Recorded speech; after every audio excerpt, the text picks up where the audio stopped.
superficially, or I'm actually begging, truly asking. So Bhaktivinode Thakur says this principle we should apply.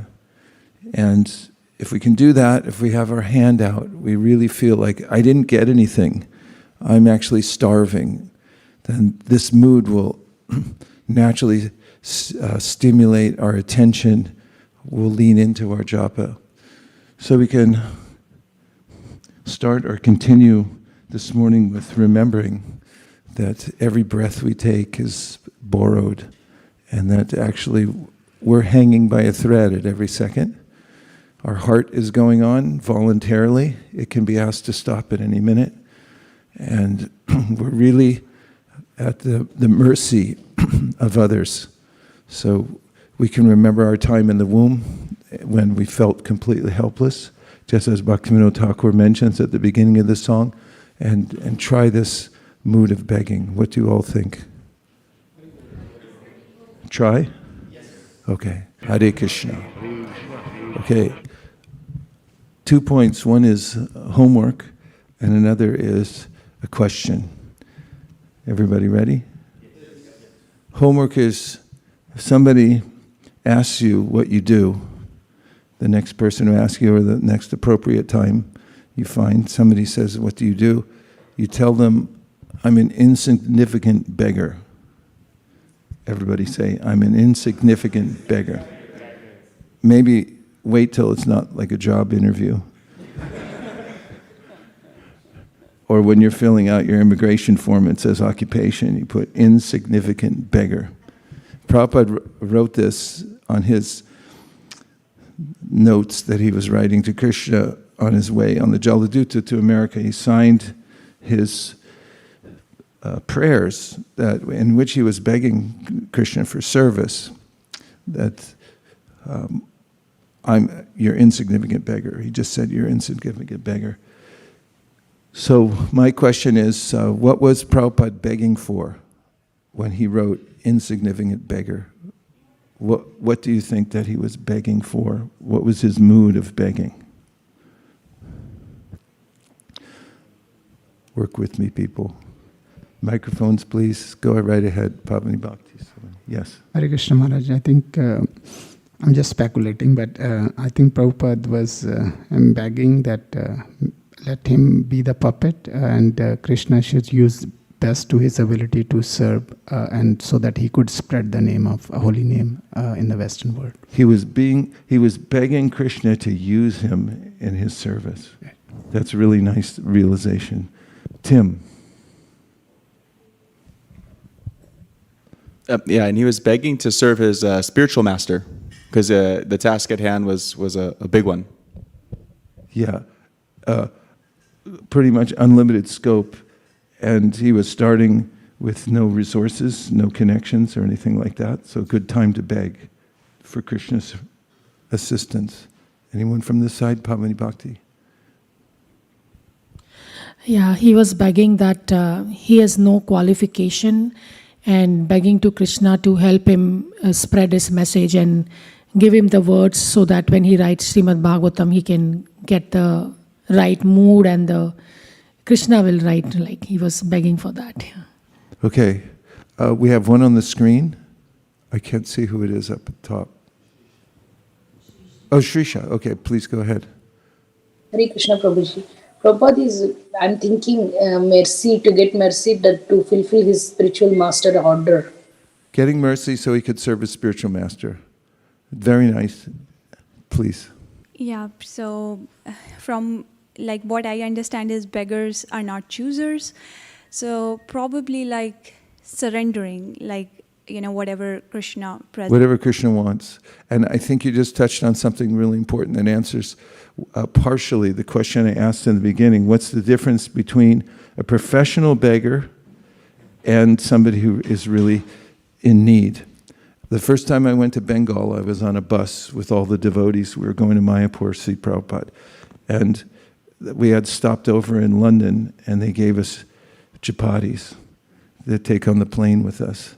I had some left over. So I was sitting in the bus next to my friend, Divyanga Prabhu, and we stopped at a train crossing, and there was a beggar. And So I took some japatis. I thought, beggar, japatis. So I handed a few japatis to the person, and about 3 seconds later, they came flying back through the window and hit me in the head. And my friend was laughing because it was really funny. I gave japatis, and he flung them back at me and hit me because the message was obvious. I don't want japatis. Give me some cold, hard cash. I want rupees down here. And you could see, as you said so aptly, beggars aren't choosers. That whatever Krishna gives, a shlishava padaritam pinashtumam, a darshana marma hatam kurutuva, this mood that Krishna, whatever way you want to use me, and whatever you bestow upon me, I'll take that as your mercy and I'll use it.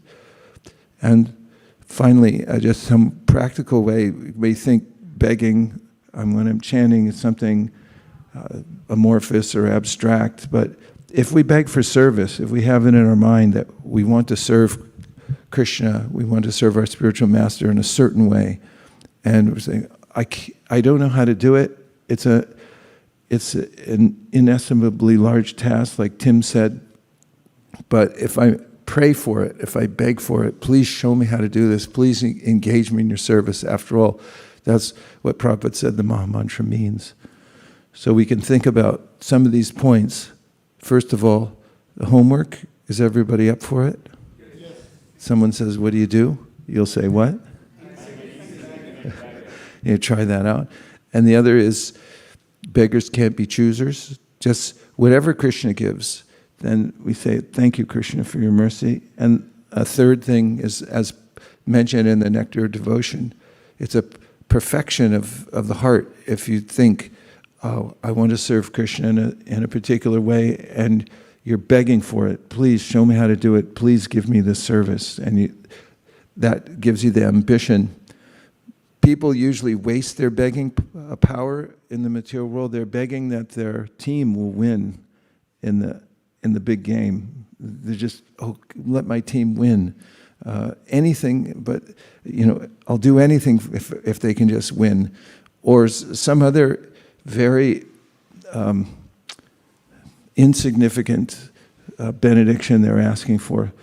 So if we can hone our that same ambition and ask Krishna for some service, or to actually be in the right mood, then we're perfectly aligned, and we can use that same angst and begging mood to advance in devotional service. Shri Harinam Prabhu Ki Jai, Gaur Premanande Haribol, Hare Krishna. We just have a few more minutes until we're going to have Guru Puja, before we're going to greet the deities at 7:15, and then Guru Puja. And so I take a few reflections from this morning's session. Hare Krishna. Guru Maharaj, through my own experience in life, and I have come to realize that begging for pure devotional service is very, very important, because through our own effort, it seems almost impossible to get there. Like we can do different types of yoga and other activities, but without begging for pure devotional service, it's impossible to achieve, it seems like. Thank you. Very helpful and important. Please reflect. Any thoughts on the conversation or the japa or the concepts? Hare Krishna Maharaj. I was just reading from Srimad Bhagavatam yesterday, and I came across a purport that had a section that I thought was relevant, so I'd just like to share it. Prabhupada says, the entire material manifestation began from sound, and sound can also end material entanglement if it has a particular potency. The particular sound capable of doing this is a transcendental vibration, Hare Krishna. Our entanglement in material affairs has begun from material sound. Now we must purify that sound in spiritual understanding. Yes, purifying the sound of spiritual understanding is extremely important, because as mentioned by Sanatana Goswami, Vaishnava Mukund Giranam Putam Harikatamritam Shravanam Naiva Kartavyam Sarpochishta Yatapaya. You can say the same apparently spiritual vibration, but if the mood is incorrect, in other words, you're doing it because you want something in return, like profit for yourself, rather than doing it in the mood of service, then he said it becomes tinged, and the vibration is not helpful to you or to anybody else. So purifying the chanting that we do is the most important way that we can advance. Couple more from this side. Reflect. Hare Krishna, Prabhu. Hare Krishna. I was reflecting on the part where you said about being an insignificant beggar. When we go out on book distribution, either door to door or any other place, a lot of people ask, why are you here? What are you doing? So many times we say, we are beggars. We are doing madhukari. We are going door to door. And we are asking for some bhiksha or something like that. So I was just thinking that every time we go, we are just knocking the door, we are begging them to take the holy name or the books. So this morning chanting that we do every day, we're just asking for that service to be at the door to beg for this. So I was just thinking. Nice.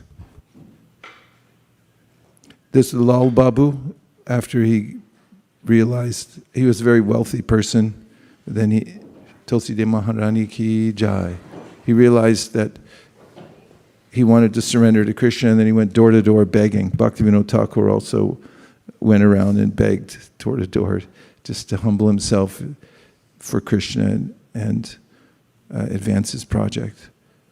So insignificance, feeling insignificant is one of the most important cultivations we can have.